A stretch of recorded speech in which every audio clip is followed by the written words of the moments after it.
ಎಲ್ಲರಿಗೂ. ನನ್ನ ಹೆಸರು ಸಾನ್ವಿ ತುಮಲ. ನಾನು ಶ್ರೀ ವಿಶ್ವೇಶ್ವರಯ್ಯ ICIC ಶಾಲೆಯಲ್ಲಿ 4ನೇ ತರಗತಿಯಲ್ಲಿ ಓದುತ್ತಿದ್ದೇನೆ. ಇಂದು ನಾನು ಚಿತ್ರದುರ್ಗದ 7 ಸುತ್ತಿನ ಕಲ್ಲಿನ ಕೋಟೆ ಒನಕೆ ಓಬವ್ವ ಪಾತ್ರವನ್ನು ಮಾಡುತ್ತಿದ್ದೇನೆ. ಏನಿದು ಪಿಸುಮಾತು?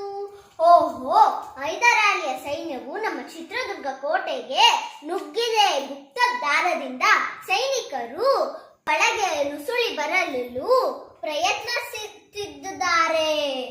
ಚಿತ್ರದುರ್ಗದ ಕೋಟೆಯನ್ನು ಬೆಲ್ಲದ ಅಚ್ಚು ಎಂದು ತಿಳಿದುಕೊಂಡು ಬಾಯಲ್ಲಿ ನೀರು ಸುರಿಸುತ್ತಾ ನೊಣ, ಇರುವೆ, ಕರಿಗೊದ್ದಗಳ ಹಾಗೆ ಹಿಂಡು ಕಟ್ಟಿಕೊಂಡು ಬಂದಿರುವವರಿಗೆ ಇದು ಬೆಲ್ಲದ ಅಚ್ಚಲ್ಲ, ಗಂಡು ಮೆಟ್ಟಿದ ನಾಡು ಚಿತ್ರದುರ್ಗ.